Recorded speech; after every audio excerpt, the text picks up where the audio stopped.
Hello, and welcome to another Bionicle video. So, you might remember that I was recently very excited to receive some shiny new custom masks from a guy called Zion Tyro. These weren't your average resin casts, rather these were actual plastic reproductions made possible with the use of an injection moulding machine. The results were pretty incredible, basically perfect recreations of both the How and the Kraken in some really nice colours. And as kind of a sequel to that video, I have another couple of parcels. This time it's from a guy called Kenny, who I guess you might call Zion Tyro's business partner. While Zion Tyro is the driving force behind the design process, Kenny is the one who actually provides the factory hardware, while at the same time also manufacturing stock for both his own shop and for Zion Tyro. The upshot of this is that they both offer an identical product, so you don't have to wonder which is better because they're literally the same thing. However, while Zion runs his business operations from his own website, Kenny dwells within that strange and lawless domain of AliExpress, which was one reason I was slightly reluctant to dive straight in. He doesn't only sell custom parts, but also full-blown knockoffs, like these amusingly titled Invincibility robots. Or everyone's favourite character, General Robot Grievous from the popular franchise Star Plays. And because these are such blatant bootlegs, I was a bit more hesitant to support Kenny's endeavour, especially since Zion is offering an identical product without leaning into full-blown counterfeiting.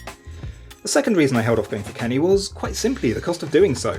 The price tags attached to Kenny's masks are a lot higher than Zion Tyro's. While Zion's masks come in at a mostly fixed $2 each, Kenny's range from anywhere between $6 all the way up to $20.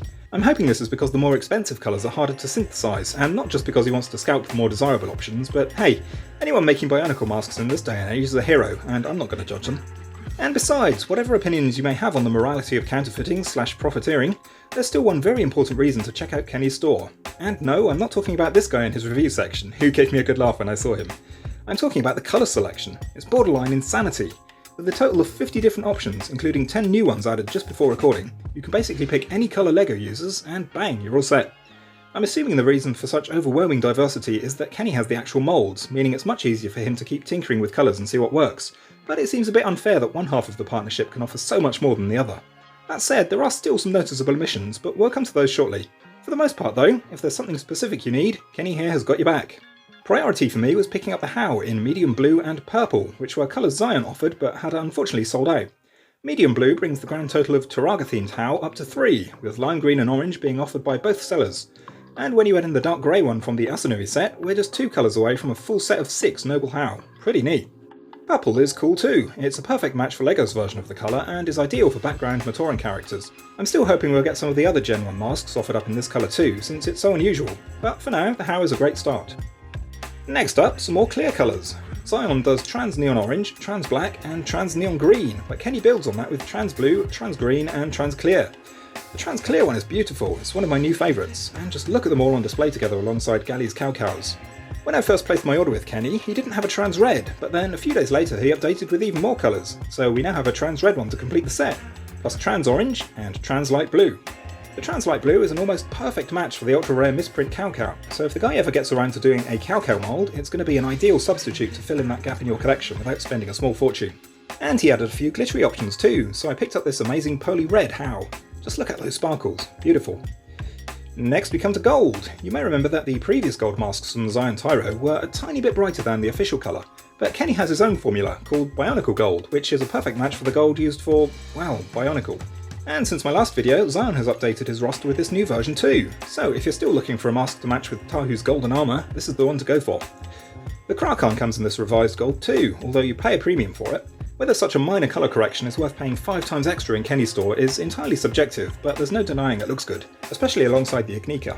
But much more exciting is the prospect of those future masks that Zion Tyro has been teasing. I'm all for an Avoki and Avahi in this shade of gold.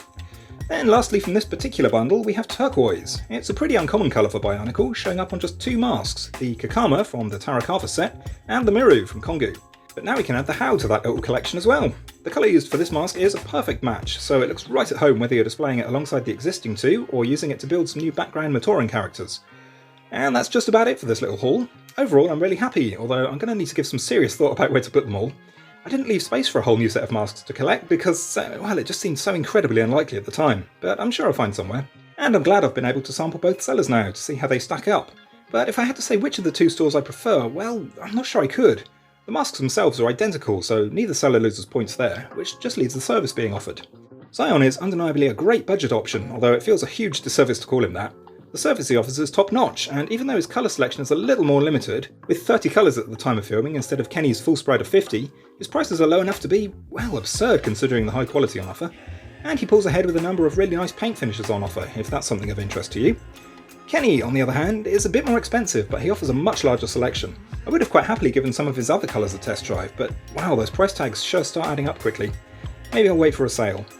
Anyway, I hope you enjoyed this little peek at my continued sampling of modern masks. Hopefully it's not long now before we can get our hands on the next wave of releases, although I need to give some major thought about where to put them.